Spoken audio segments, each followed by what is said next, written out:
the place where you learn to speak real, natural English, the kind that native speakers use every day.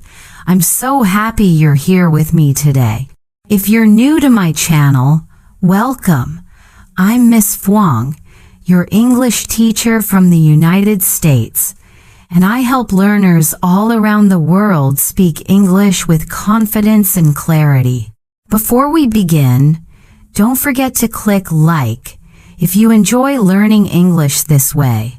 Subscribe to join our growing community, and leave me a comment below telling me where you're watching from. I always love seeing students from Vietnam, India, Brazil, Indonesia, and so many other beautiful countries. Let's make this a fun and interactive lesson together. All right, are you ready? Today's topic is very special. It's called Speak Better English Vertical Bar Advanced Listening and Speaking Practice for Real Conversations. Now, let me ask you a question. Have you ever studied English for years, but still felt nervous when you had to talk to a native speaker? Maybe you understand grammar and vocabulary, but when someone speaks fast, you freeze. You can't catch all the words, and your mind goes blank. If that's ever happened to you, don't worry. You're not alone. It happens to almost every English learner. The good news is you can fix this.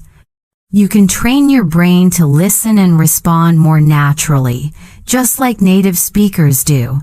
And that's exactly what we'll do in this lesson together. So, take a deep breath, relax your shoulders, and imagine you're sitting across from me, having a friendly conversation in English. I'll guide you step by step through real-life examples, pronunciation practice, and natural expressions that you can start using today. Let's start with something simple but powerful. Imagine you're meeting someone for the first time. You want to sound confident and friendly. Most learners say, "Hello, how are you?" And the other person replies, "I'm fine, thank you." And you? That's okay, but it sounds a little robotic, a bit unnatural. Native speakers rarely speak that way in daily life. Instead, they say things like, "Hey, how's it going? Hi, how are you doing? Hey there, what's up?" Can you hear the difference? These phrases sound warmer and more relaxed. They feel natural, like something you'd hear between friends. Now, repeat after me slowly. Let's practice your pronunciation and rhythm. Hey, how's it going? Hi, how are you doing? What's up? Good. When you repeat, try to focus on the music of the sentence, not just the words. English has rhythm and stress. We don't pronounce every word equally. We stress the important ones. For example, how's it going? What's up? You can almost feel the bounce in your voice, right? That's what makes your English sound natural and confident. Now, let's practice how to respond. When someone asks you, "Hey, how's it going?" you can answer in different ways depending on how you feel.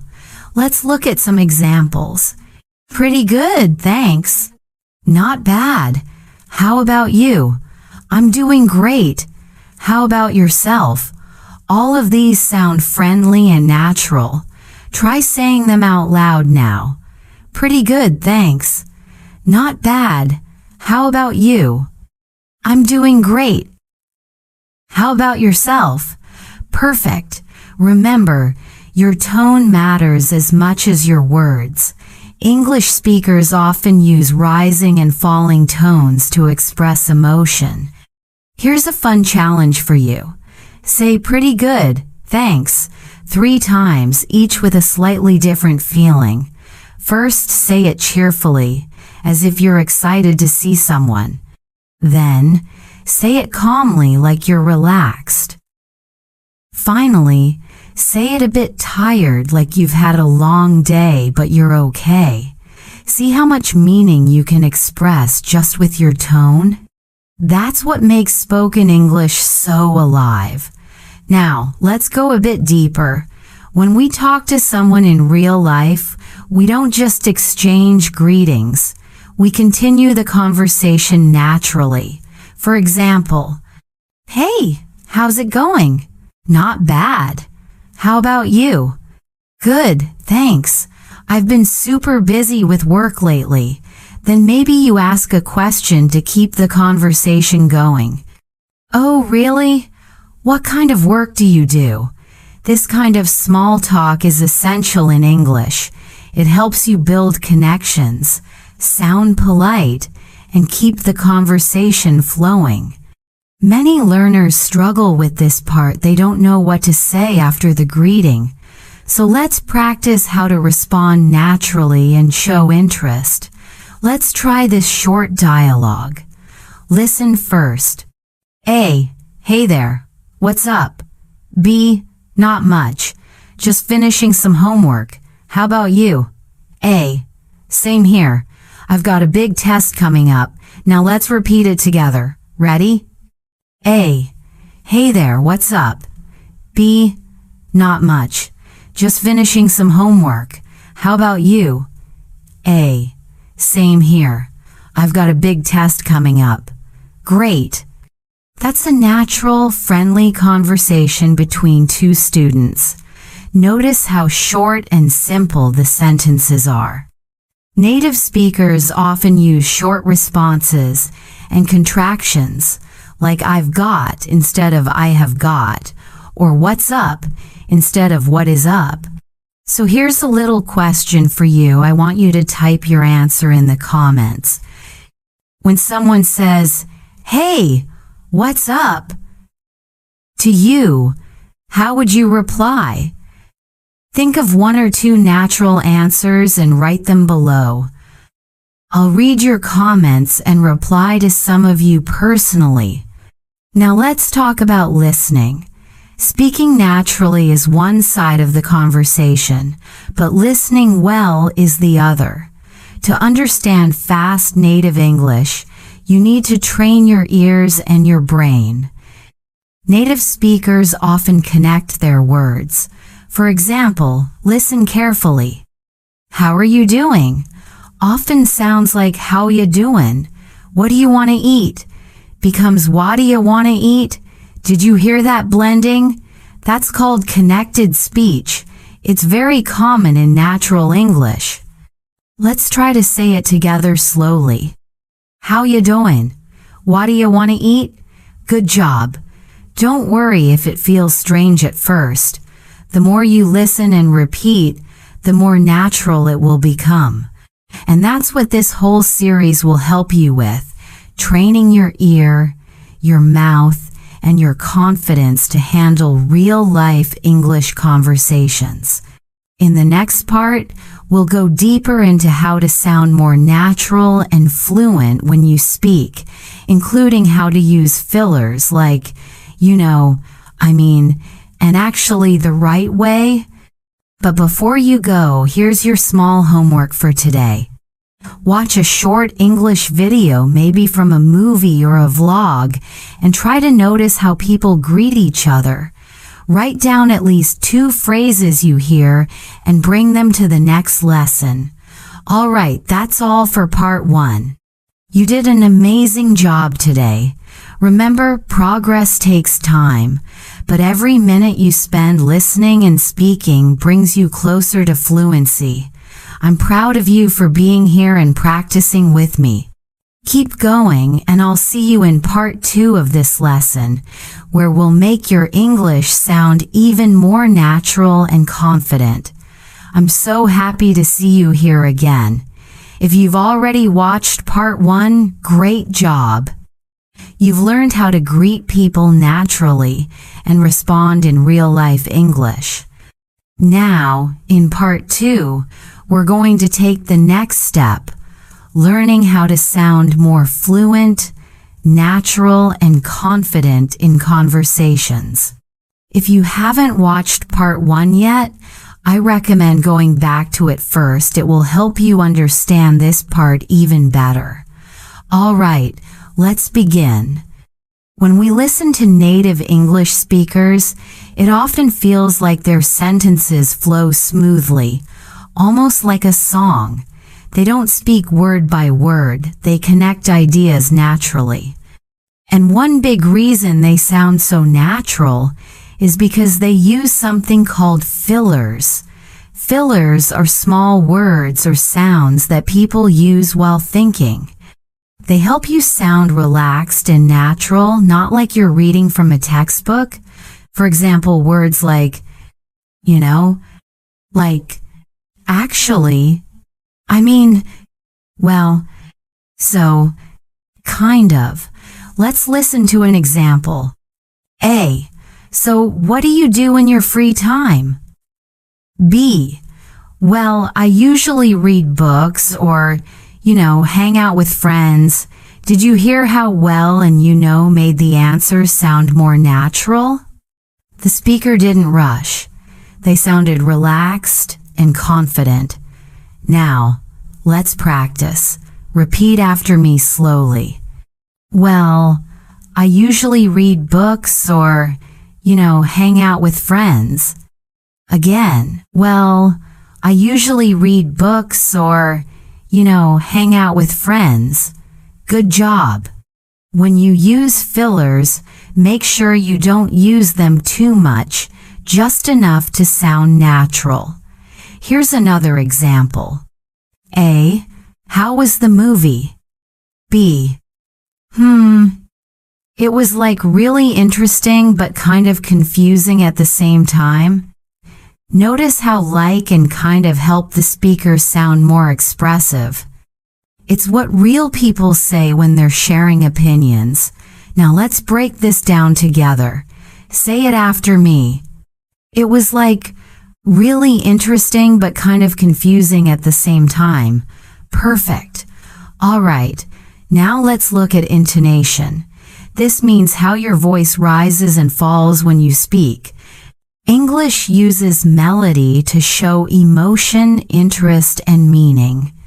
Listen carefully to these 2 sentences. I'm fine. I'm fine. Same words but very different feelings. The first one sounds flat or tired. The second one sounds happy and excited. Your voice tone can completely change what people understand. So when you speak English, don't be afraid to use your voice. Let it rise and fall naturally. Here's a simple practice. Say really 3 times each with a different feeling. First, curious. Really. Second, surprised. Really. Third, doubtful. Really. Can you hear the difference? This is how you make your English sound alive. Let's continue. Now imagine this. You're having a real conversation in English. Someone asks, "So, what do you do for fun?" Most learners reply with something short, like, "I play games," or "I watch movies." That's okay, but it ends too quickly. If you want to keep the conversation going and sound more fluent, you need to expand your answer. Here's how you can do that. Give your main answer. Add a small detail or reason. Ask a question back. For example, A. So what do you do for fun? B. I love watching movies. Actually, I watch one almost every weekend. What about you? See how that sounds more complete?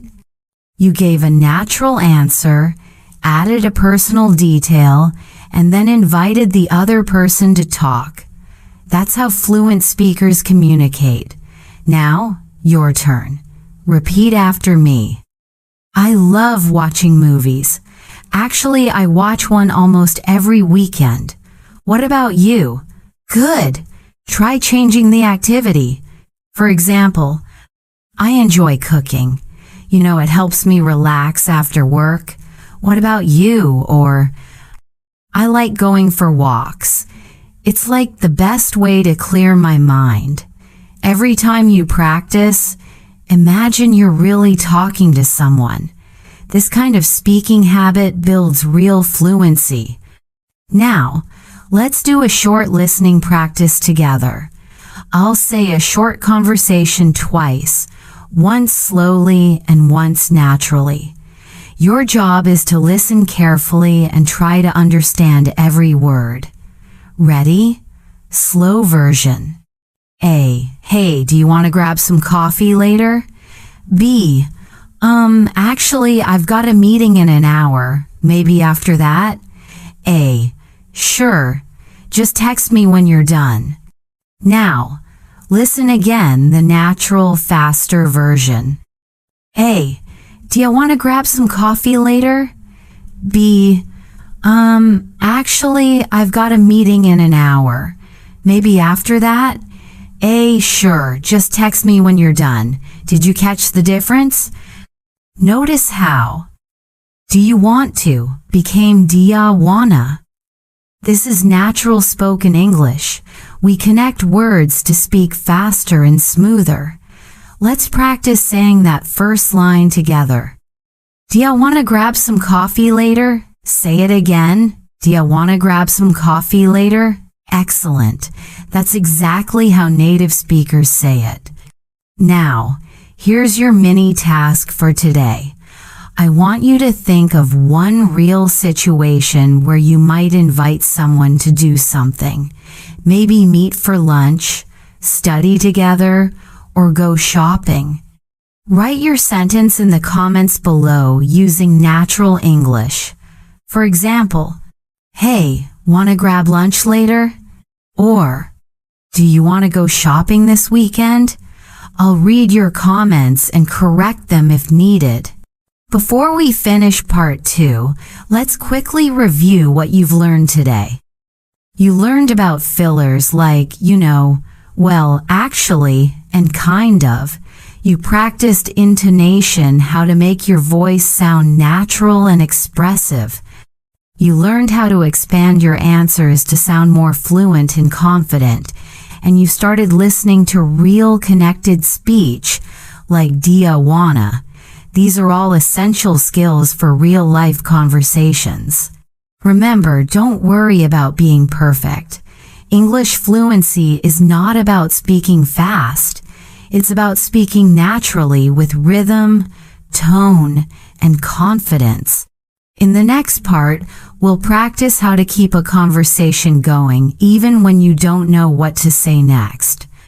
You'll learn how to show interest, ask follow-up questions, and respond naturally so that your conversations never feel awkward or stop too soon. You're doing an amazing job, my dear students. Keep practicing with me every day. The more you listen and repeat, the more natural your English will become. I'm so proud of you, truly. Take a break, have a cup of water or tea, and when you're ready, join me in part 3. That's where your speaking confidence will grow even more. See you in part 3, and remember, you're not just learning English, you're learning how to connect with the world. I'm so happy you're here again, continuing your journey to speak natural, confident English.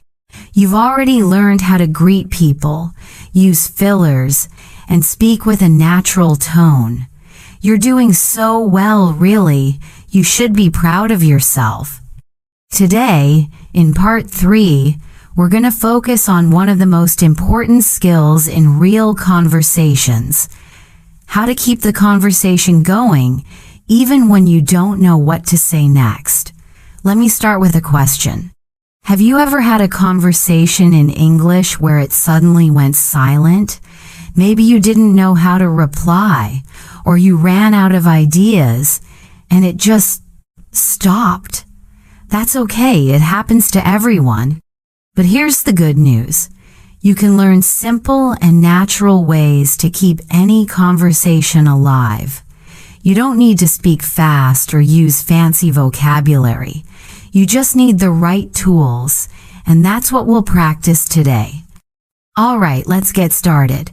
First, when you're talking to someone, remember this. Conversation is not only about speaking, it's also about listening. People love to feel heard. So if you want to be a good English speaker, you also need to be a good listener. Here's the first trick: show interest with small responses. These are short, natural sounds or phrases that show you're paying attention. For example, "Oh, really? Wow, that's interesting. Yeah, I know what you mean. Seriously? Let's practice these together. Repeat after me slowly. Oh, really? Wow, that's interesting. Yeah, I know what you mean. Seriously? Good. You see, you don't have to talk a lot. Just by saying one of these small responses, you show that you care about what the other person is saying. It keeps the conversation warm and flowing. Now let's listen to a short example. A. I just started learning how to cook last month. B. Oh, really? What kind of food do you like to cook? A. Mostly Italian food. I love making pasta. B. Wow, that's interesting. I've always wanted to learn that. See how natural that sounds? Person B didn't say long sentences. They just used small, kind, curious responses and asked one simple question. That's the secret. All right, now let's learn the second trick: ask follow-up questions. When someone tells you something, don't just say, "That's nice." Instead, ask something about it. For example, A. I went hiking last weekend. B. That's cool. Where did you go? Or A. I started a new job last month. B. Oh, nice. How's it going so far? These small questions make people feel comfortable and interested in talking more. Now let's practice together. I'll give you a sentence, and you think of a natural follow-up question in your mind. Ready? I watched a really good movie last night. What could you ask? Maybe, oh, really? What movie was it? Or nice, what was it about? Let's try another one. I'm learning how to play the guitar. Your follow-up question could be, that's awesome, how long have you been learning? Or cool, why did you choose guitar? Good, keep practicing like this. The more you do it, the easier it becomes. Here's a fun idea you can even practice with yourself. Think of a topic, say one sentence, and then reply to yourself with a follow-up question. It might sound funny, but it really works. Now, let's move to the third trick. Share something about yourself. A good conversation is like a dance. Both people take turns. So after you ask a question, you can add something about yourself. For example, A. I love traveling. B. Me too. I went to Thailand last year. Where have you been? See that? You connected your experience with theirs. That's how real friendships start, by sharing little stories about your life. Let's do one more. A. I really enjoy reading. B. Oh, same here. I read every night before bed. What kind of books do you like? Perfect. This makes the conversation two-way, not one-sided. Now, let's put everything together in one short, natural dialogue. Listen carefully first, then we'll practice it line by line. A. Hey, What did you do over the weekend? B. Oh, not much. I just went hiking with a few friends. A. Oh really, that sounds fun. Where did you go? B. We went to a national park about an hour away. It was beautiful. A. Wow, that's nice. I love nature. I usually go walking near my house. B. That's cool. Do you go often? A. Yeah, almost every morning before work. It helps me relax. Now let's repeat it together slowly. Try to sound natural, like you're really talking to a friend. A. Hey, what did you do over the weekend? B. Oh, not much. I just went hiking with a few friends. A. Oh, really? That sounds fun. Where did you go? B. We went to a national park about an hour away. It was beautiful. A. Wow, that's nice. I love nature. I usually go walking near my house. B. That's cool. Do you go often? A. Yeah, almost every morning before work. It helps me relax. Excellent. Did you notice how natural and easy that conversation feels? No complicated grammar, just real, warm communication. Here's a quick challenge for you. I want you to write a short conversation like this in the comments. You can choose any topic, maybe about your weekend, your hobbies, or your studies. Try to include a small response like, "Oh, really?" or "That's great," a follow-up question, and something personal that you share. I'll read your comments and give feedback. Before we finish part 3, let's talk about one more important thing: what to do when you don't understand something. Sometimes native speakers talk fast or use words you don't know. That's completely okay. Instead of staying silent, use polite expressions to ask for clarification. Here are a few examples. Sorry, could you say that again? I didn't catch that. What did you say? Could you please repeat that more slowly? I'm not sure I understand. What do you mean by that? Repeat after me slowly. Sorry, could you say that again? I didn't catch that. What did you say? Could you please repeat that more slowly? I'm not sure I understand. What do you mean by that? Perfect. These are polite, simple, and useful in any situation. And remember, asking for repetition doesn't make you look weak. It makes you look confident, curious, and smart. All right, let's quickly review what we learned in part 3. How to use small responses to show interest. How to ask follow-up questions. How to share personal details to connect naturally. And how to ask for repetition politely when you don't understand. All of these skills are what make a real, enjoyable English conversation. In part 4, we'll go deeper. You'll learn how to express your opinions, agree or disagree politely, and sound more confident in discussions just like native speakers do. You're doing such a great job. Every part of this lesson builds on the last, so make sure to keep going. Practice speaking out loud, comment your sentences below, and keep your motivation high. Remember, English is not just about rules. It's about connection, emotion, and confidence. Take a short break, and when you're ready, join me in part 4. You're improving every single day. I'm proud of you truly. See you in the next part. I'm so happy you're here again, continuing your journey to speak better, more natural English. You've done so well so far, really. You're building strong listening, speaking, and conversation skills step by step.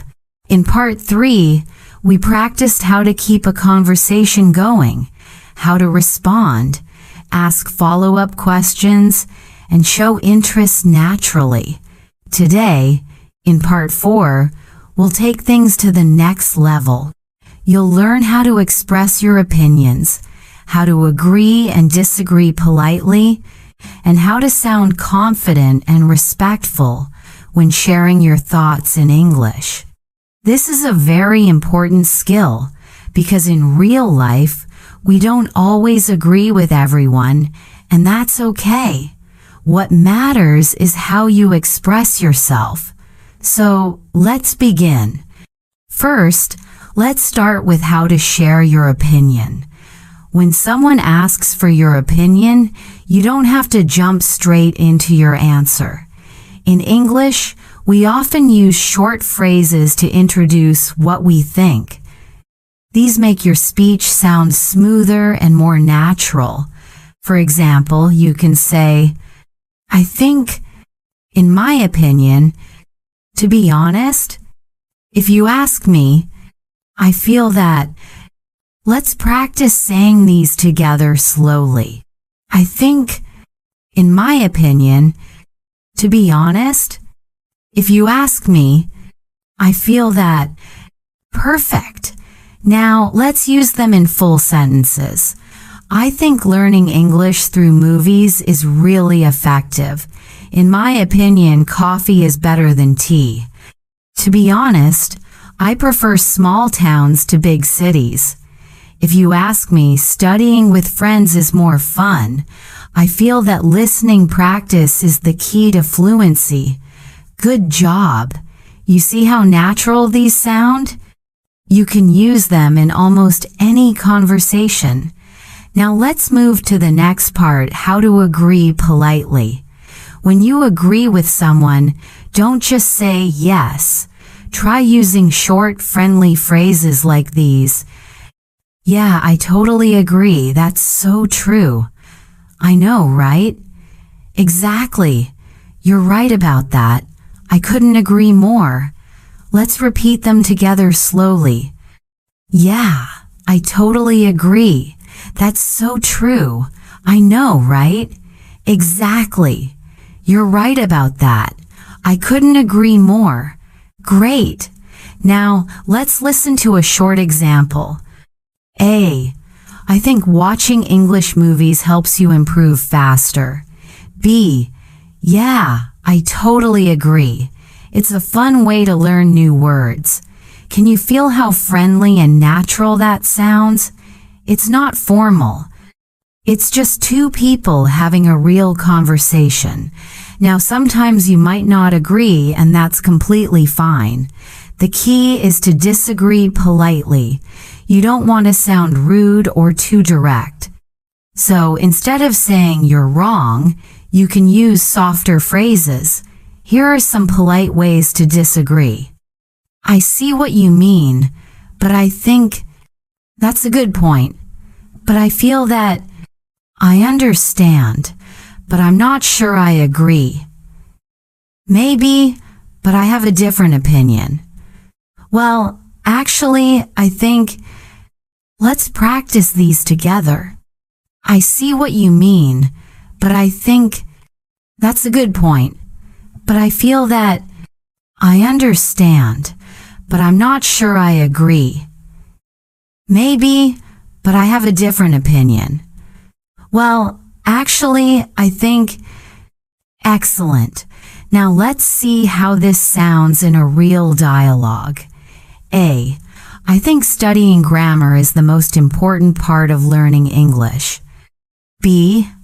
I see what you mean, but I think speaking practice is even more important. Perfect, polite, natural, respectful. Let's try another one. A. I prefer studying alone. It helps me focus. B.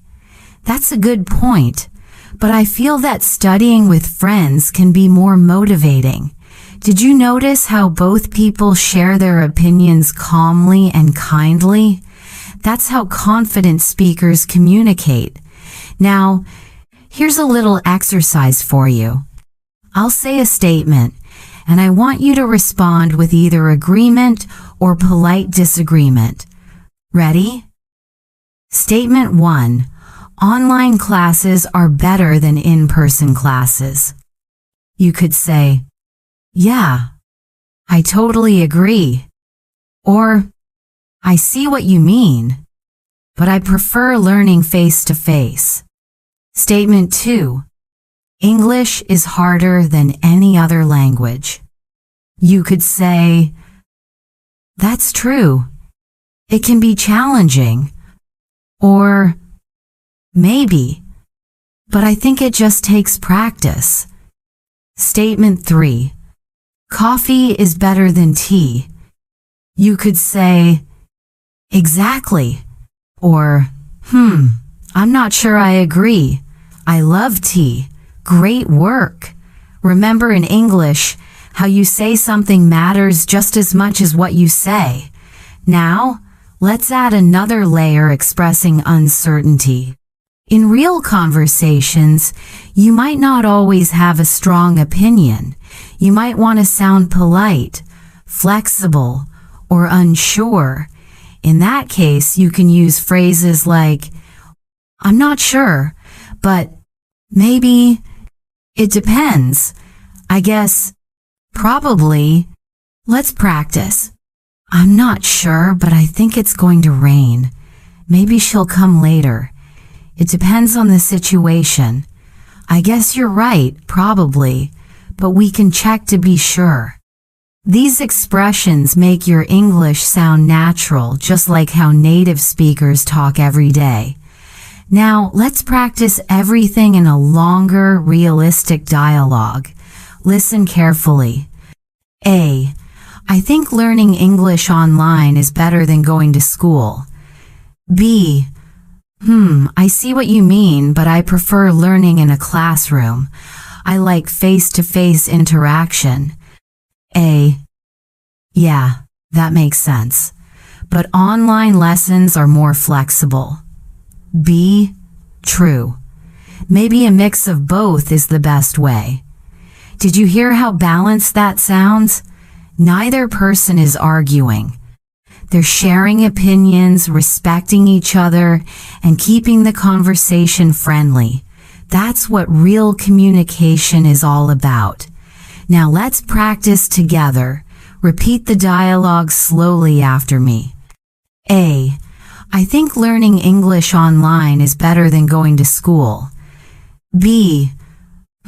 I see what you mean, but I prefer learning in a classroom. I like face-to-face interaction. A. Yeah, that makes sense, but online lessons are more flexible. B. True. Maybe a mix of both is the best way. Excellent. Here's your comment challenge for today. I want you to write one short opinion in the comments using one of these phrases. For example, I think learning English through songs is really fun. Or, to be honest, I prefer studying in the morning. Then, if you see someone else's comment, reply to them politely, either agree or disagree using the phrases we practiced today. This way, you'll practice real English communication right here in the comments section. All right, let's review what we learned in part 4. How to express your opinions naturally. How to agree and disagree politely. How to express uncertainty when you're not sure. And how to keep your tone friendly and confident. These skills are the foundation of good communication at school, at work, or when meeting new people.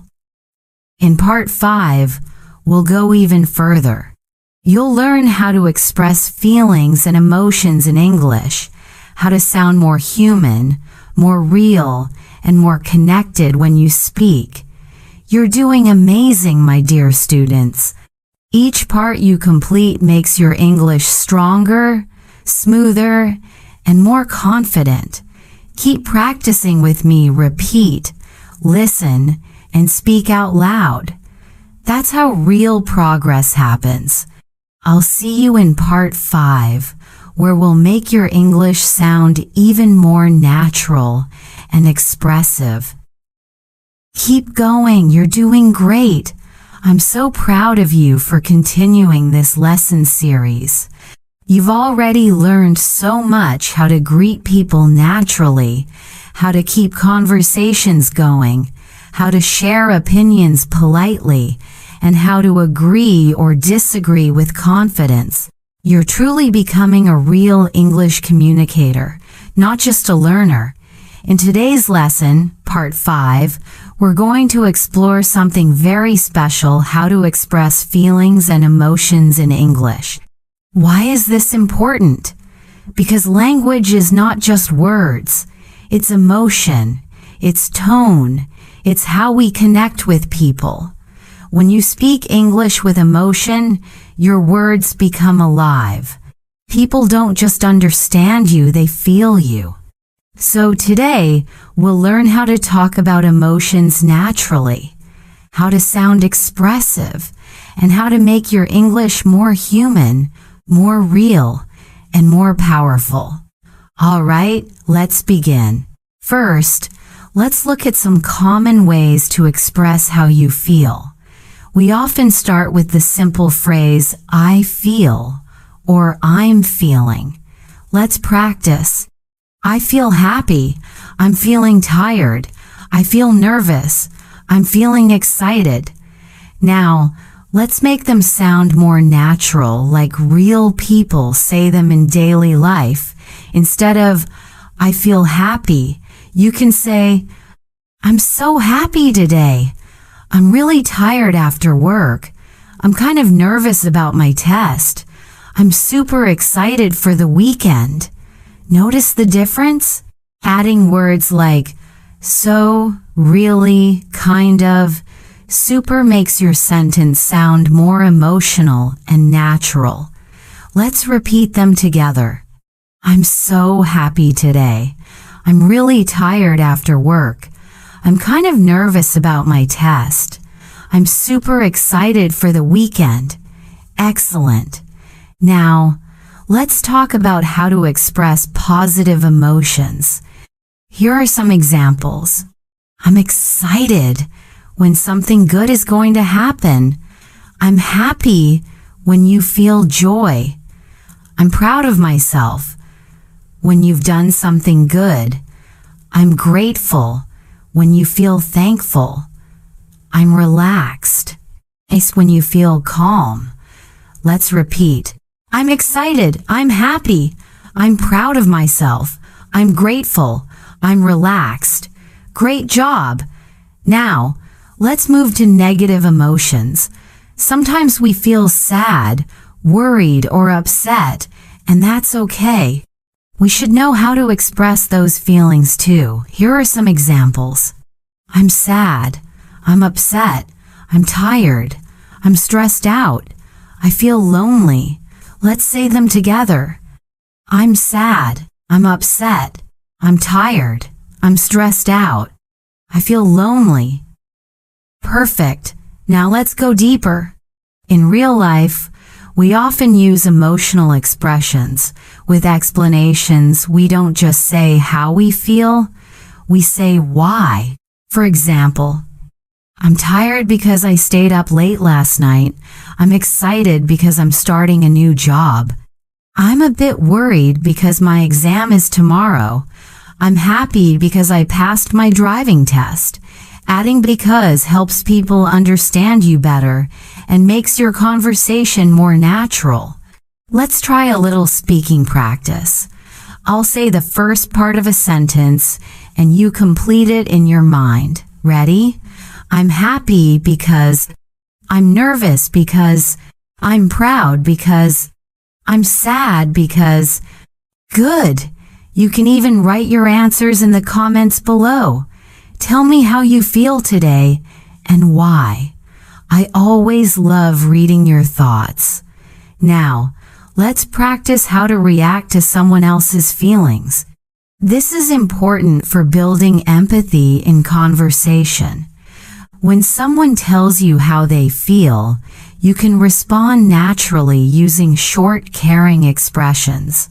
If someone says, "I'm tired," you can say, "Oh, you should take some rest."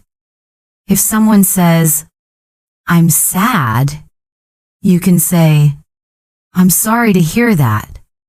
If someone says, "I'm excited," you can say, "That's great." Or, "I'm happy for you." If someone says, "I'm nervous," you can say, "Don't worry, you'll be fine. Let's practice together." I'll say the first line, you say the response. "I'm tired." "Oh, you should take some rest." "I'm sad." "I'm sorry to hear that." "I'm excited." "That's great. I'm happy for you." "I'm nervous." "Don't worry, you'll be fine." Excellent. Now let's listen to a short conversation that uses emotions naturally. A. "Hey, you look tired today. Are you okay?" "Yeah, I'm just a bit stressed out. I have so much work to do." A. "Oh, I'm sorry to hear that. I hope you get some rest tonight." B. "Thanks, I'll try. I'm just looking forward to the weekend." A. "I get it. You deserve a break. Hang in there." Did you notice how natural that sounded? Both people showed care and emotion. That's what real English sounds like, not robotic, but warm and real. Let's practice repeating that dialogue together. A. "Hey, you look tired today. Are you okay?" "Yeah, I'm just a bit stressed out. I have so much work to do." A. "Oh, I'm sorry to hear that. I hope you get some rest tonight." B. "Thanks, I'll try. I'm just looking forward to the weekend." A. "I get it. You deserve a break. Hang in there." Wonderful. Now, let's learn a few expressive phrases that native speakers use all the time when talking about emotions. These make your English sound more alive. For example, "I'm over the moon" means I'm very happy. "I'm feeling blue" means I'm a little sad. "I'm on cloud nine" means I'm extremely happy. "I'm burnt out" means I'm very tired or stressed. "I'm freaking out" that means I'm really nervous or scared. Let's repeat them together. I'm over the moon. I'm feeling blue. I'm on cloud nine. I'm burnt out. I'm freaking out. Good. These idioms make your English sound like that of a native speaker. Here's a fun challenge. Write a sentence in the comments using one of these expressions. For example, "I'm over the moon because I finally passed my exam," or "I'm burnt out after studying all week." I'll read your sentences and correct them if needed. Now, let's talk about something subtle but powerful, using your voice to show emotion. When you speak English, your tone can express feelings just as much as your words. Say this line 3 times with different emotions. I can't believe it. First, say it happy and surprised. I can't believe it. Then, say it sad and disappointed. I can't believe it. Finally, say it angry. I can't believe it. See how one sentence can express totally different emotions just by changing your tone? That's how native speakers communicate with emotion and expression. So here's your small speaking practice for today. Choose one sentence and say it in 3 different emotions. Try recording your voice if you can and listen back. Notice how your tone changes. This will help you sound more natural and expressive when speaking English. Let's review what we learned in Part 5. How to express emotions using I feel and I'm feeling. How to describe positive and negative emotions naturally. How to respond to others with care and empathy. How to use expressive idioms like I'm over the moon or I'm burnt out. And how to use your tone of voice to express emotion. You've done an amazing job today.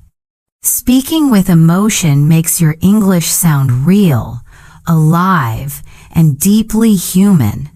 In Part 6, we'll learn how to tell short stories and share experiences in English, just like native speakers do when talking about their lives.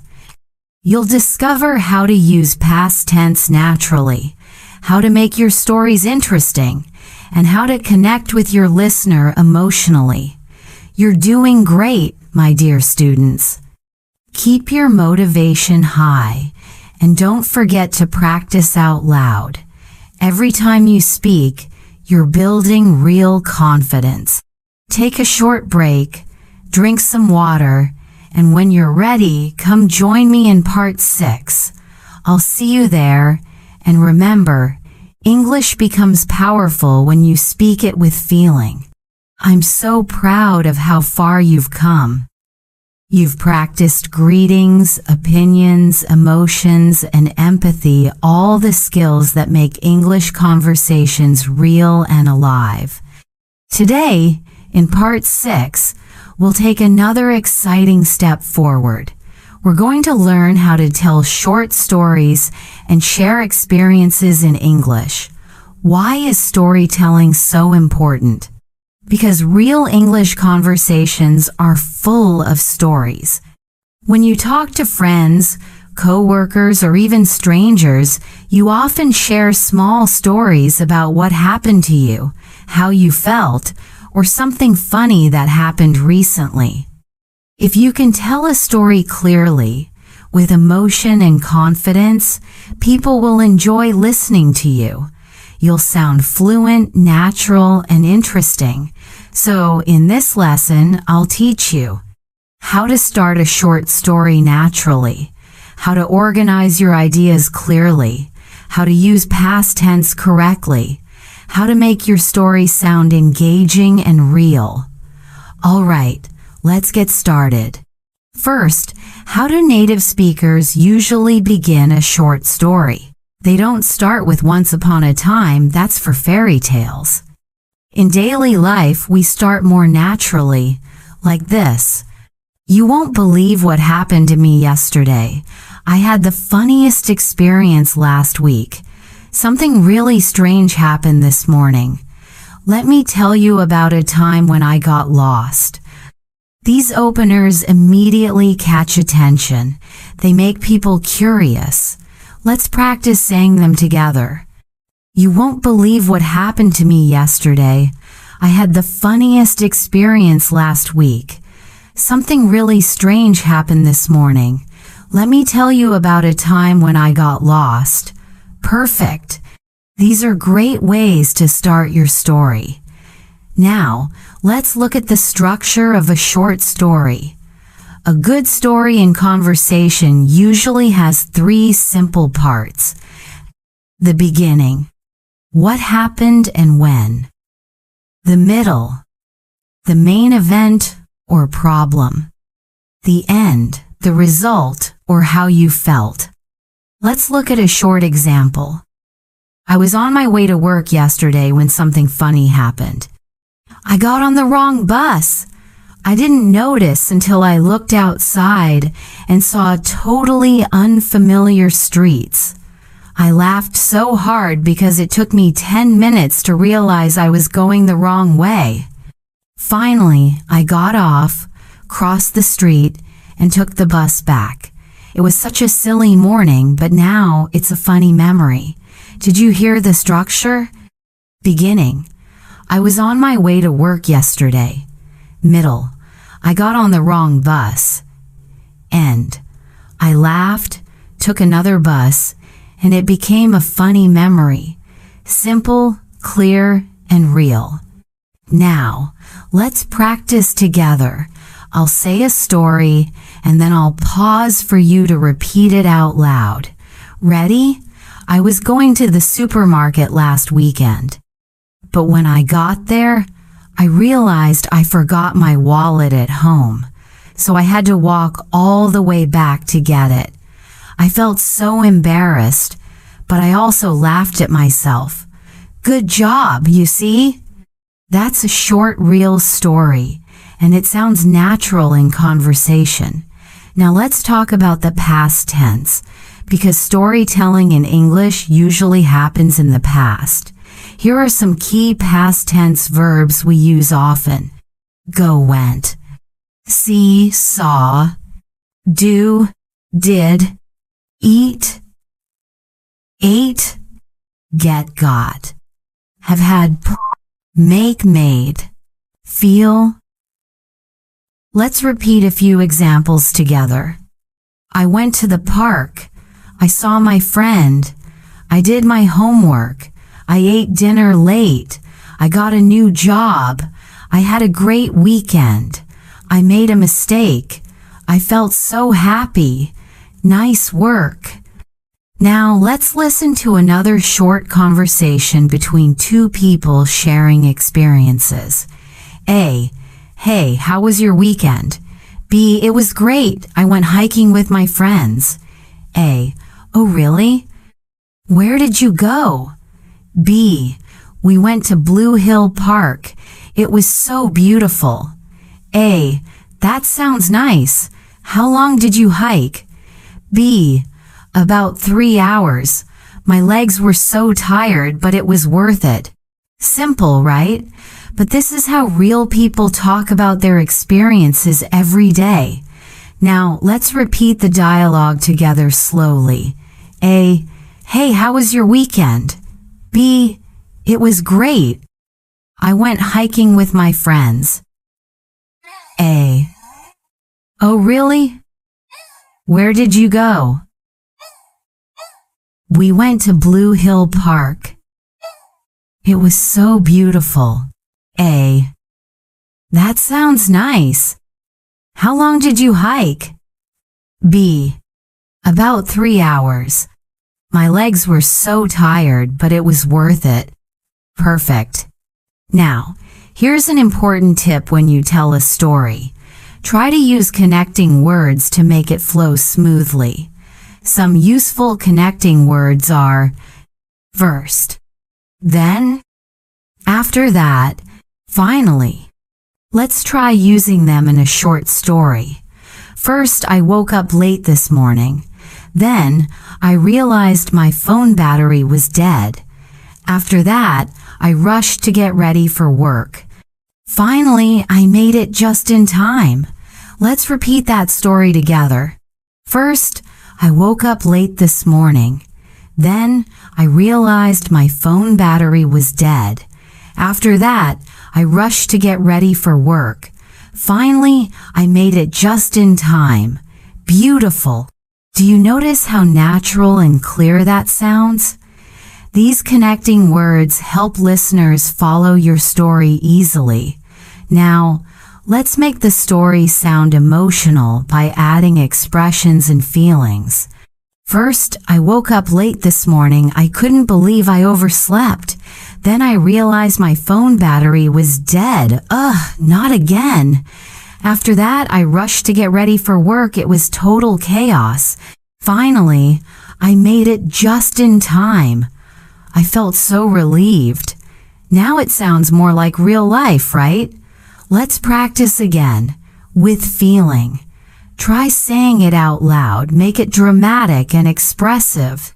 Remember, storytelling in English is not about being perfect. It's about sharing your experience naturally, with emotion and rhythm. Let me ask you, when was the last time something funny or surprising happened to you? Try to think of one small moment. Maybe you forgot something, got lost, or met someone interesting. Now imagine telling that story in English using what you've learned.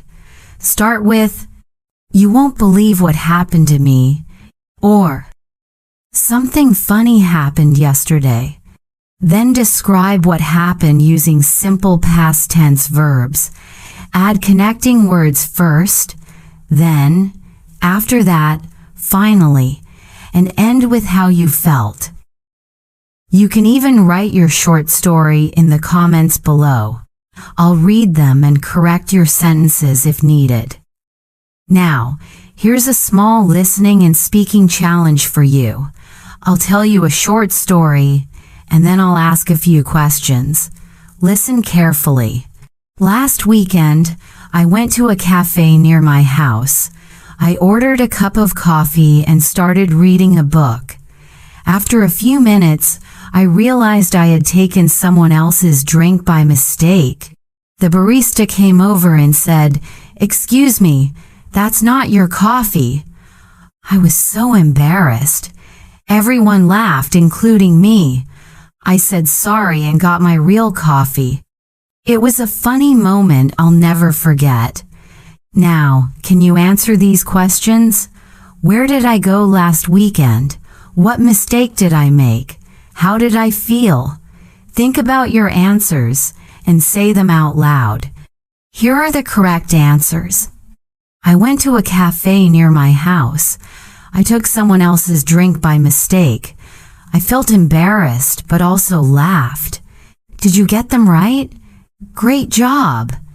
This is how you build both your listening and speaking skills, by listening carefully, then trying to answer from memory. Let's review what we learned in Part 6. How to start a short story naturally. How to structure your story clearly, beginning, middle, and end. How to use the past tense correctly. How to connect ideas with words like first, then, after that, and finally. How to make your story emotional, funny, or interesting like a real conversation. You're doing so well. Every part of this series builds your confidence step by step. In Part 7, we'll learn something equally exciting: how to ask and answer deeper questions in English to make your conversations more meaningful. You'll learn how to express opinions, talk about life experiences, and connect with others on a deeper level, all in natural, fluent English. Take a short break, and when you're ready, join me in Part 7. I can't wait to continue this journey with you. Keep practicing, keep smiling, and remember, your English story is just beginning, and you're doing beautifully. I'm so happy you're still here, continuing your journey to fluent, confident English.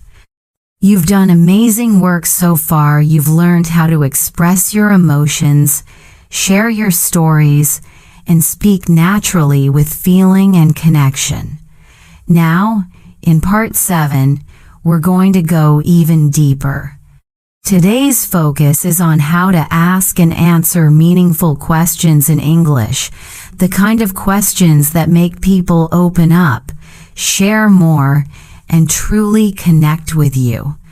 You see, English isn't just about grammar or vocabulary, it's about people. And when you learn to ask good questions, questions that show care, curiosity, and interest, your conversations become deeper and more memorable.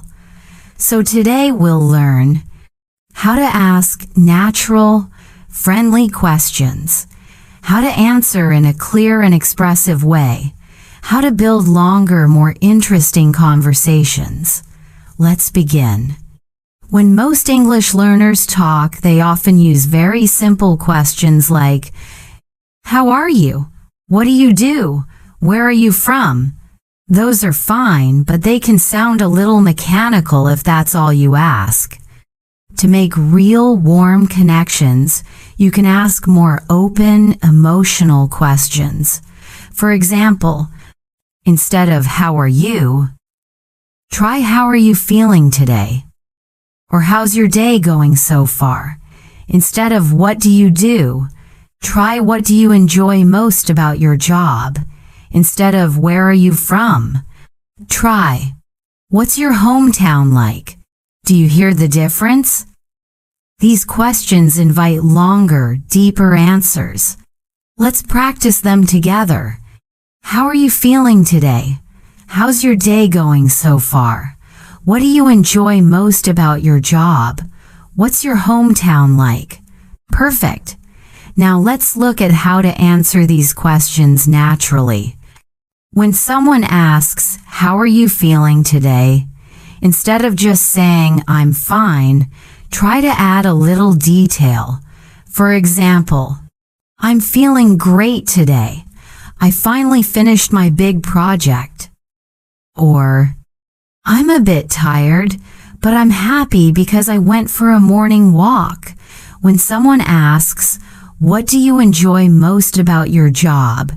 You can say, I really enjoy working with people. Every day is different. Or, I love the creative part. It makes me feel proud of what I do. And if someone asks, what's your hometown like? You could say, it's a small, peaceful place with lots of nature. Or, it's a busy city full of energy and great food. See? You don't have to say a lot, just enough to make your answer feel real and personal. Now, let's look at another group of questions that start with why and how. These are powerful because they make conversations deeper. For example, why did you choose your job? How did you learn English? Why do you like traveling? How do you stay motivated? When you ask why or how, people have to explain, and that's when the conversation grows. Let's practice together. I'll ask and you answer out loud. Why are you learning English? Think about your answer, maybe to travel, study, or make new friends. How do you practice English every day? Think about your routine. Maybe you watch videos, read books, or speak with friends. Great. Now, here's a short conversation using deeper questions. Listen carefully. A.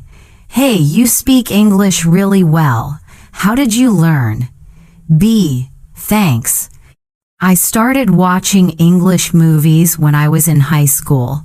I also practice speaking with my friends. A. That's great. What's your favorite movie to practice with? B. Probably Forrest Gump. It has clear pronunciation and emotional scenes. A. Nice choice. I love that one too. Simple, natural, and friendly. Let's repeat it together slowly. A. Hey, you speak English really well. How did you learn? B. Thanks. I started watching English movies when I was in high school. I also practice speaking with my friends. A. That's great. What's your favorite movie to practice with? B. Probably Forrest Gump. It has clear pronunciation and emotional scenes. A. Nice choice. I love that one too. Wonderful. Now, I want you to notice something important. The secret of a natural conversation is not just asking questions. It's listening and reacting. When someone answers, don't jump to another question immediately. React to what they said. For example, A. I learned English by watching movies. B. Really? That's such a fun way to learn. What kind of movies do you like? Here, you react first. That's such a fun way to learn. Then continue the topic. What kind of movies do you like? Let's practice this technique. React and continue. I'll give you a sentence. You react and continue. I started a new job last week. Your turn, maybe. Oh, congratulations. How's it going so far? I'm learning to cook. You could say, that's great. What's the first dish you made? I just came back from a trip. You could say, wow, nice. Where did you go? Perfect. This is how you sound natural, curious, and friendly in English. Now, let's look at a few conversation builders that native speakers often use to show interest. Really? That's interesting. Wow, I didn't know that. Oh, that's cool. I see what you mean. Let's repeat them together. Really? That's interesting. Wow, I didn't know that. Oh, that's cool. I see what you mean. These short expressions make your conversation sound alive and natural. Here's a short dialogue using them. A. I've been learning English for 5 years. B. Really? That's impressive. A. Yeah, I started when I was in middle school. B. Oh, that's cool. Do you enjoy learning now? A. I do. It feels more natural now. B. That's interesting. You've come a long way. You see, these small phrases make a big difference. Now, let's practice expressing opinions, because when someone asks a deep question, you often need to share your thoughts. Let's look at some useful phrases to start your opinion. I think, in my opinion, to me, I believe, I guess. For example, I think learning English online is very effective. In my opinion, movies are a great way to improve listening. To me, speaking is the hardest part of learning English. Let's repeat those examples together. I think learning English online is very effective. In my opinion, movies are a great way to improve listening. To me, speaking is the hardest part of learning English. Excellent. Now, let's combine everything we've learned in Part 7, asking, reacting, and sharing opinions into one natural conversation. A. What do you like most about learning English? I think I like the feeling of understanding people from other countries. A. That's interesting. So, do you practice every day? B. Yes, I try to. I watch YouTube videos and repeat what I hear. A. Oh, that's cool. I do that too sometimes. Which channels do you watch? B. Mostly channels that teach real conversations. They help me a lot. This sounds so natural, right?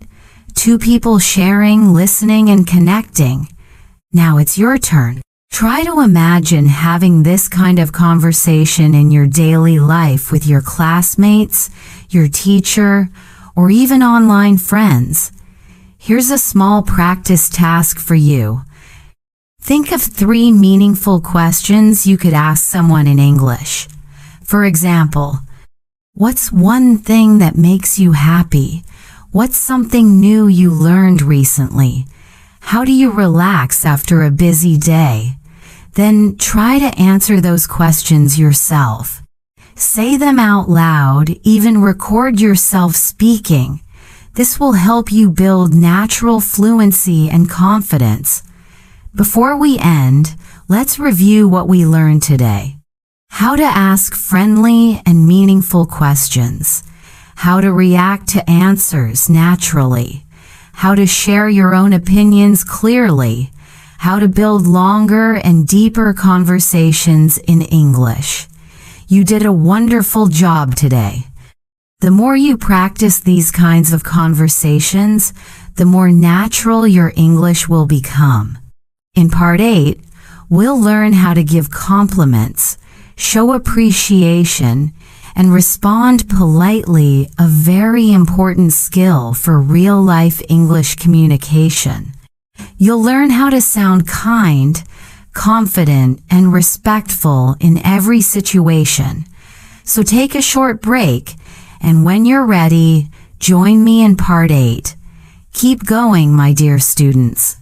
You're speaking with more confidence, more warmth, and more heart every single day. And that's what real English fluency is all about. I'm so happy to see your progress. You've been doing an amazing job practicing emotions, storytelling, and deep conversations. You're not just learning English anymore, you're living it. In today's lesson, part 8, we'll focus on something that makes conversations warm, friendly, and respectful, giving compliments and showing appreciation. These two skills are small but very powerful. When you learn to compliment someone naturally, you make them feel good. When you show appreciation, you build real connections. And both are important in English-speaking culture. So today, we'll learn how to give compliments naturally, how to respond politely to compliments, how to show appreciation and gratitude in everyday English, how to use these expressions in real conversations. Let's begin. First, what is a compliment? A compliment is when you say something nice about someone, their work, their appearance, or their actions. For example, "You look great today. I love your outfit. You did an amazing job. You're really good at cooking. You have a beautiful smile." Let's repeat them together. "You look great today. I love your outfit. You did an amazing job. You're really good at cooking. You have a beautiful smile." Perfect. Now, in English, compliments are very common, especially in friendly or casual situations. But it's important to sound natural, not too formal or exaggerated. For example, instead of saying, "Your English is very good," you can say, "Yeah, your English sounds really natural," or, "You speak English so clearly, I love your pronunciation." These sound warmer and more personal. Let's practice. "Your English sounds really natural. You speak English so clearly, I love your pronunciation. Good job." Now, how do we respond when someone gives us a compliment? In some cultures, people feel shy or uncomfortable when they get compliments. But in English, it's polite to accept them with a smile.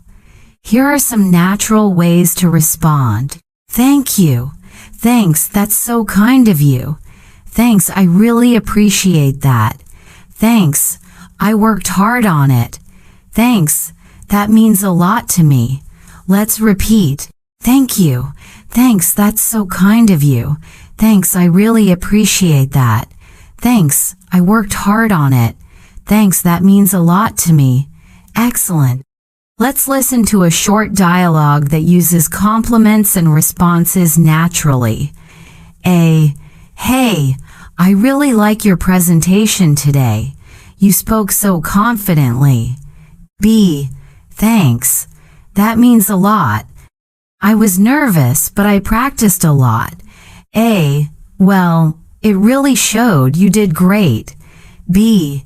"Thank you so much. I appreciate that. You see how polite and friendly that sounds?" Both people sound positive and respectful. Now let's repeat the dialogue together. A. "Hey, I really like your presentation today. You spoke so confidently." B. "Thanks. That means a lot. I was nervous, but I practiced a lot." A. "Well, it really showed. You did great." B. "Thank you so much. I appreciate that. Beautiful." Now, let's talk about showing appreciation, saying thank you in different ways. In English, there are many ways to express gratitude depending on the situation. Here are some common phrases. "Thank you, thanks a lot, thanks so much. I really appreciate it. That means a lot. I'm so grateful. You're the best. Let's repeat them slowly. Thank you. Thanks a lot. Thanks so much. I really appreciate it. That means a lot. I'm so grateful. You're the best. Good. Now, let's practice using them in short conversations. A. Here, I made you some tea. B. Oh, thanks so much. That's really kind of you. A. I helped you with your homework. B. Thank you. I really appreciate it. A. You did great in the meeting today. B. Thanks. That means a lot. Natural and simple, right? Now, let's learn a few advanced appreciation expressions you can use in formal or professional settings. For example, I truly appreciate your help. Thank you for your time. I'm very grateful for your support. I can't thank you enough. I really value your advice. Let's repeat them together. I truly appreciate your help. Thank you for your time. I'm very grateful for your support. I can't thank you enough. I really value your advice. Wonderful. Now, I want to teach you something native speakers often do. They combine compliments and gratitude in the same sentence. For example, you're such a kind person. Thank you for helping me. You did an amazing job, and I really appreciate your effort. You always know how to make people smile. Thank you for that. Let's repeat those sentences. You're such a kind person. Thank you for helping me. You did an amazing job, and I really appreciate your effort. You always know how to make people smile. Thank you for that. Perfect. Now let's have a little challenge. I'll give you a situation, and you think of what to say. Your friend helped you move to a new house. What do you say? Example. Thanks so much for your help. You made everything easier. Your teacher gave you great feedback on your project. What do you say? Example. Thank you so much for your advice. It really helped me improve. Your coworker said you did a great job on a report. How do you respond? Example. Thanks. That means a lot. I worked hard on it. Well done. These are real-life situations where compliments and appreciation make a difference. Now, let's talk about tone and body language because words alone aren't enough. When you give a compliment or say thank you, always smile. A real smile makes your words feel sincere. If you're speaking face-to-face, make eye contact. And if you're speaking online, use a warm, friendly tone. For example, say, thank you, not flat and quiet, but with energy and warmth. Smile while saying, you did an amazing job, and it instantly sounds genuine. Let's practice this feeling together. Take a deep breath, smile, and say, you look great today. Thanks so much for helping me. I really appreciate your support. How does that feel? Good, right?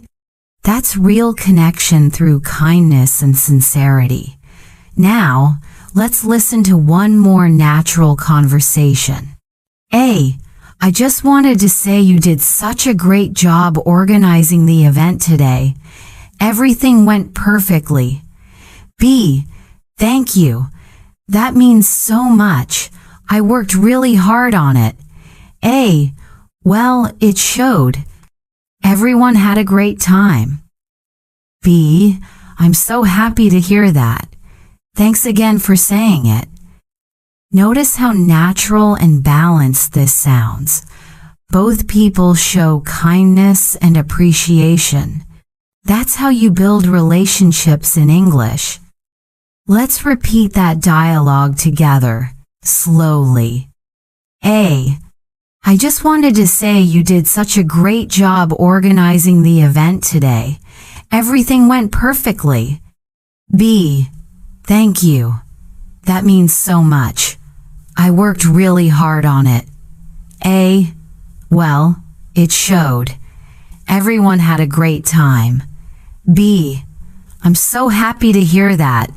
Thanks again for saying it. Wonderful. Now here's a quick review of what we learned in Part 8. How to give compliments naturally and sincerely. How to respond politely and confidently. How to express gratitude in both casual and formal ways. How to combine kindness, tone, and emotion to make your English feel alive. You've done beautifully today. These skills might seem simple, but they are the heart of real communication. A kind word in English can make someone's day brighter. In Part 9, we'll move to another essential part of real-life English, handling difficult situations and polite disagreement. You'll learn how to stay calm, confident, and respectful even when you don't agree with someone. So take a short break, drink some water, and when you're ready, join me in Part 9.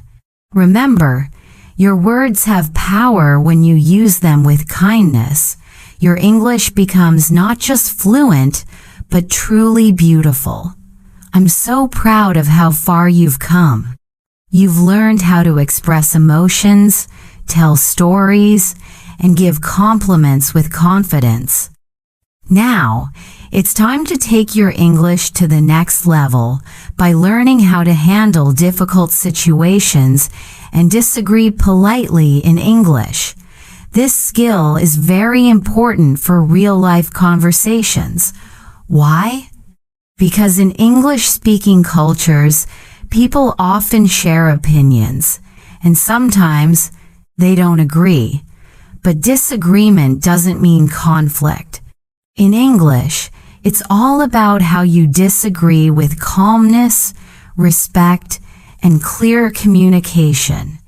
In this lesson, we'll learn how to express disagreement politely, how to give your opinion confidently but respectfully, how to calm a tense conversation, how to agree to disagree and still stay friendly.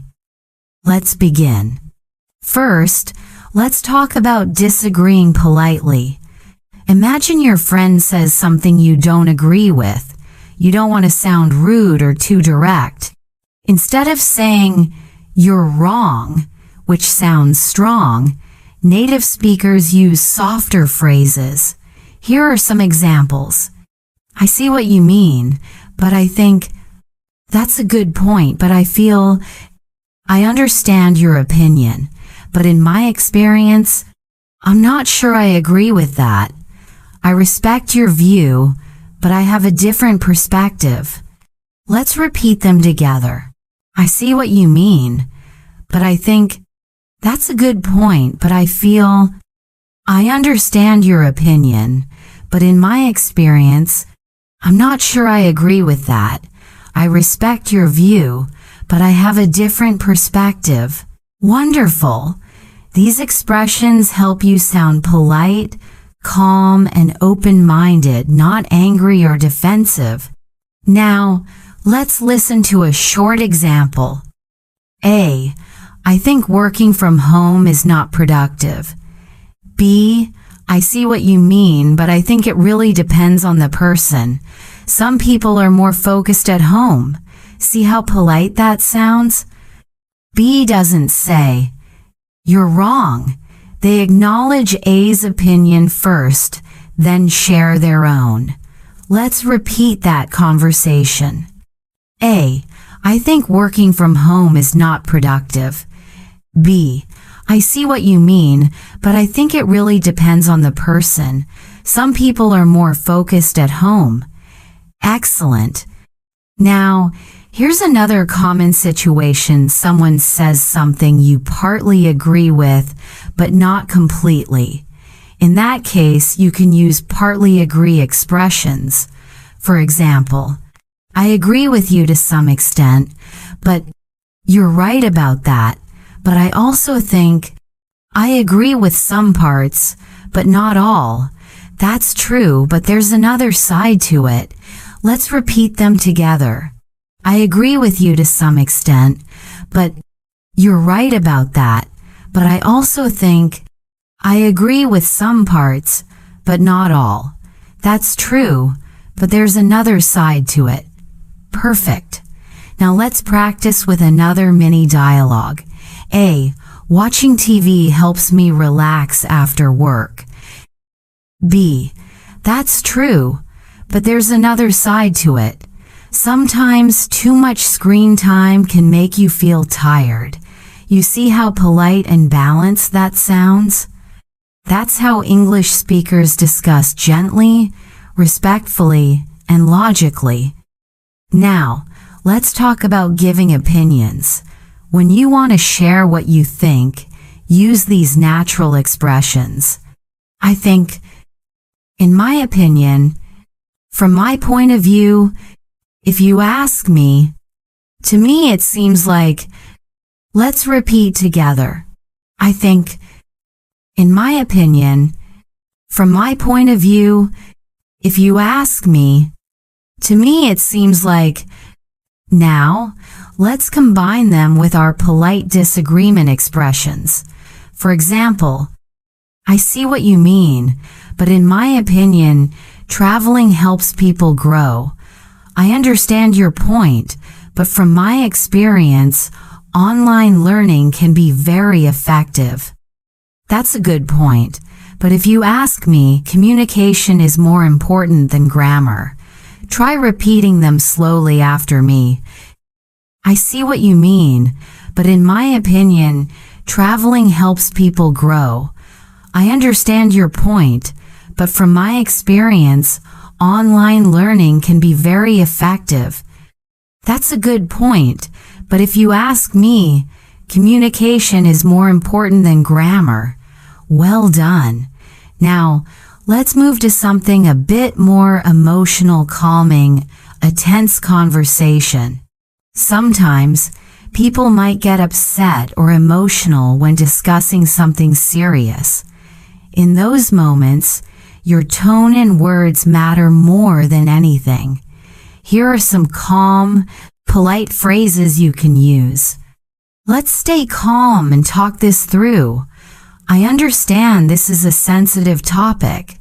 I think we both want the same thing. Maybe we can find a middle ground. I respect your opinion, even if I see it differently. Let's repeat them. Let's stay calm and talk this through.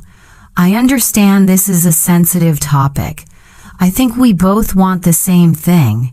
Maybe we can find a middle ground. I respect your opinion even if I see it differently. Perfect.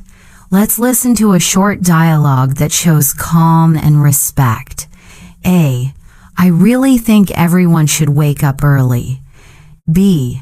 I understand why you feel that way. It's great to start the day early, but some people are more productive at night. A.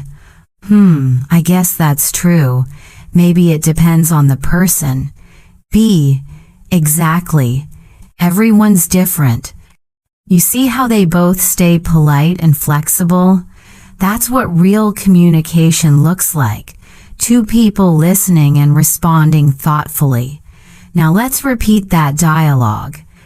A. I really think everyone should wake up early. B. I understand why you feel that way.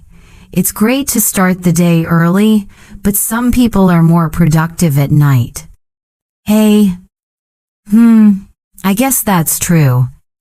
Maybe it depends on the person. B. Exactly. Everyone's different. Beautifully done.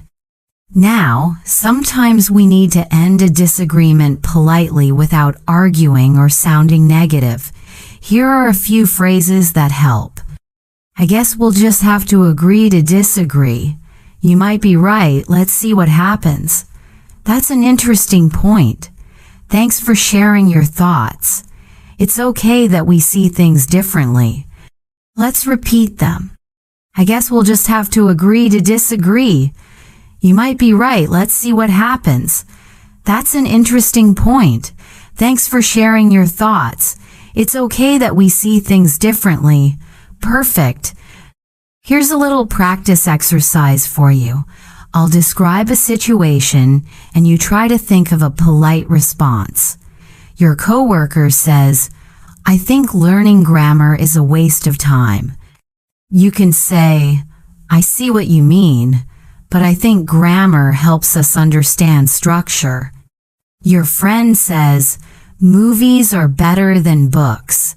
You can say, "That's true sometimes, but in my opinion, books let us imagine more." Your classmate says, "I don't think online learning works." You can say, "I understand your point, but I've had good experiences with online classes." Excellent practice. You're doing great. Now, one last tip. Your tone and body language matter just as much as your words. If you disagree, keep your voice calm and steady. Avoid crossing your arms or raising your eyebrows that can look defensive. Instead, nod slightly and smile when the other person speaks. Show that you're listening, even when you don't agree. That's how native speakers build mutual respect. So, let's review what you've learned in Part 9. You learned how to disagree politely, how to express opinions respectfully, how to calm tense conversations, and how to end disagreements in a friendly way. These are powerful skills not just for English, but for life. When you speak with kindness and control, people listen to you more. They trust you. That's what true fluency feels like. Calm, confident, and connected. In Part 10, we'll move into one of the most interesting areas of communication, building deeper connections through stories and personal experiences. You'll learn how to share short stories, express lessons, and connect emotionally in English, just like native speakers do. So take a short break, then come back for Part 10. You're doing amazing, and I'm so proud of how natural your English sounds now. Keep going, and remember, speaking English is not just about words. It's about how you make people feel. I hope you're feeling confident, calm, and proud because you've already come so far. You can now express emotions, agree and disagree politely, show appreciation, and hold real conversations. That's incredible progress. In Part 10, we're going even deeper into one of the most powerful tools for real communication: storytelling. When you learn how to tell short stories in English, you stop sounding like a student and start sounding like a real communicator. Stories make people listen. Stories connect people. Stories help others understand who you are, your experiences, your lessons, your emotions. So today, we'll learn how to tell a short, natural story in English, how to organize your story so it's clear and interesting, how to express feelings and lessons from your story, how to use stories to build real connections in conversation. Let's begin. First, let's understand what makes a good story. A story is not just what happened. A good story has 3 parts.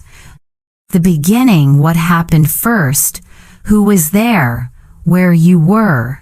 The middle, what problem, surprise, or emotion you experienced. The ending, what you learned, how it ended, or how you felt. Let's look at a simple example. I remember one time when I missed my flight. I was traveling to New York for an important job interview. Everything was ready, but there was a huge traffic jam. I arrived at the airport too late. At first, I was so frustrated. But then, I met a kind woman at the cafe who worked for the airline. She helped me find another flight for the same day. I'll never forget her kindness. That experience taught me to stay calm when things go wrong. You see, it's short, natural, emotional, and real. That's what makes people listen. Now let's break it down together. Beginning. I remember one time when I missed my flight. I was traveling to New York for an important job interview. Middle. There was a huge traffic jam. I arrived too late. I was frustrated, but a kind woman helped me. Ending. She helped me find another flight. That experience taught me to stay calm when things go wrong. It's simple but powerful. Now, let's practice. Think of a small experience in your life, maybe something funny, embarrassing, or inspiring. For example, the first time you spoke English with a foreigner, a time you got lost and found your way again, a time someone surprised you with kindness. I'll help you with the structure. Start with I remember one time when, then describe what happened, how you felt, and what you learned. Let's practice one together. I remember one time when I got lost in another city. I didn't speak the language, and my phone battery was dead. I was nervous. Then, a local man saw me and asked if I needed help. He couldn't speak my language, but he smiled and pointed me in the right direction. I'll always remember that kindness. It taught me that people can understand each other even without many words. Let's repeat some key sentences from that story. I remember one time when I got lost in another city. I was nervous. Then a local man saw me and asked if I needed help. I'll always remember that kindness. It taught me that people can understand each other even without many words. Beautifully done. Now, let's talk about connecting stories to conversations. Native speakers often share small stories in daily life, not long or complicated ones, but short moments that explain their feelings. For example, A, I hate when my phone dies. B, oh, I know, that happened to me once. I was in a train station, my phone died, and I couldn't call anyone. It was terrible. That's a natural, friendly way to keep a conversation going. You're not just agreeing, you're adding your own experience. Let's try another one.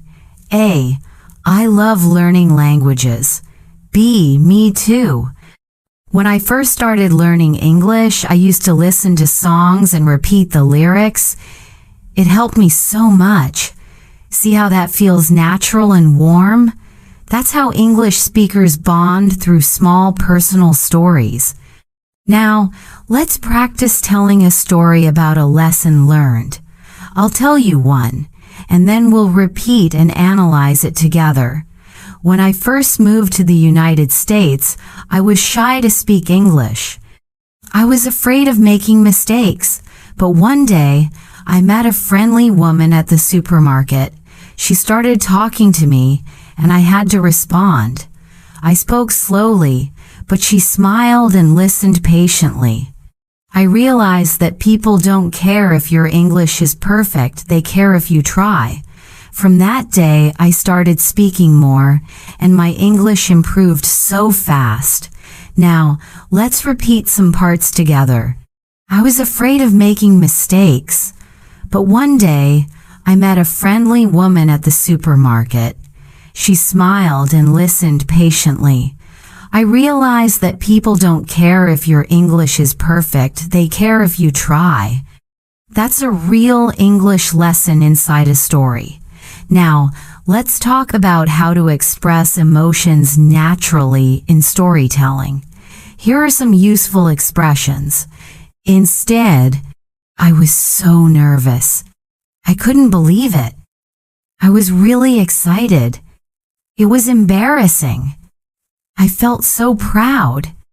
I didn't know what to do. I was so happy I could cry. Let's repeat them together. I was so nervous. I couldn't believe it. I was really excited. It was embarrassing. I felt so proud. I didn't know what to do. I was so happy I could cry. These emotional expressions make your story alive and real. Now, here's a small challenge for you. Try to answer these questions out loud in English. What's one experience that taught you something important? How did you feel during that moment? What did you learn from it? Think about it for a moment. If you want, you can write your short story in the comments. I'd love to read them and maybe share some in a future video. Now, let's look at how native speakers use small story starters in conversation. They often begin with, I remember when. One time, this happened to me once. You won't believe what happened to me the other day. Let's repeat them together. I remember when. One time, this happened to me once. You won't believe what happened to me the other day. You can use any of these to start telling a small, natural story in English. For example, the other day I was at a cafe and I met someone from my hometown in another country. What a small world. It's simple, emotional, and sounds completely natural. Now, let's do a little listening and speaking practice together. I'll read a short story, and then you'll repeat it after me slowly. I remember when I tried cooking for the first time. I wanted to make spaghetti for my family, but I added too much salt. Everyone laughed, and we ordered pizza instead.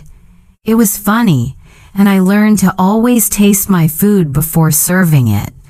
Now repeat after me. I remember when I tried cooking for the first time. I wanted to make spaghetti for my family, but I added too much salt. Everyone laughed, and we ordered pizza instead. It was funny, and I learned to always taste my food before serving it. Perfect! That's storytelling in simple, real English. Let's summarize what you learned in Part 10. How to tell short stories in English. How to organize your story, beginning, middle, ending. How to express emotions and lessons learned. How to use storytelling to connect with people. You see, English fluency is not just about vocabulary or grammar. It's about sharing your life, your feelings, your stories, your world in a language others can understand. In Part 11, our final lesson in this series, we'll bring everything together.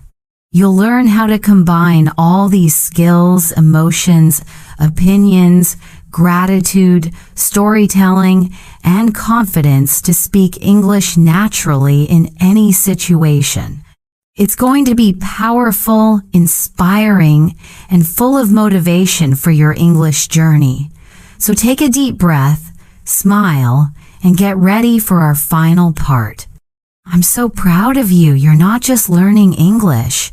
You're learning how to express your beautiful self in another language.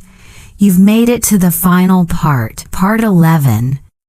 And I want to begin by saying, I am so proud of you.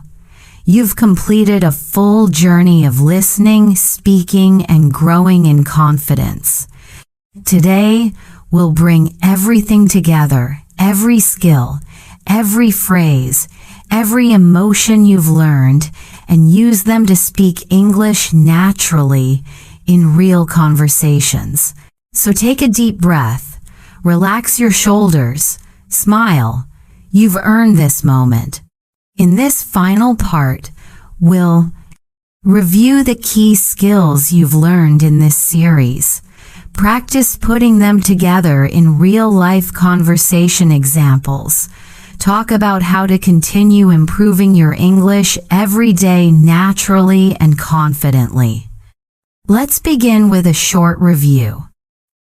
In part 1, you learn to listen actively, not just with your ears, but with your heart. You learn that communication starts with connection.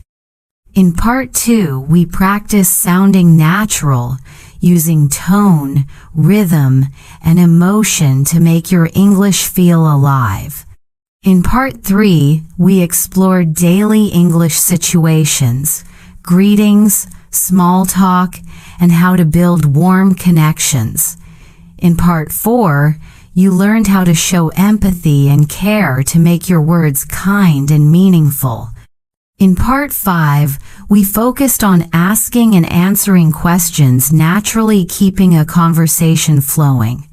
In part 6, you learned how to express feelings from happiness and excitement to disappointment and surprise.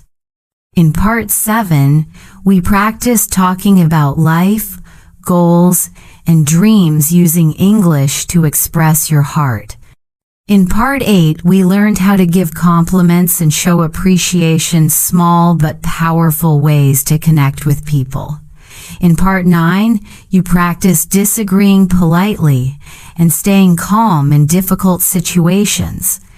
And in part 10, you learned the art of storytelling.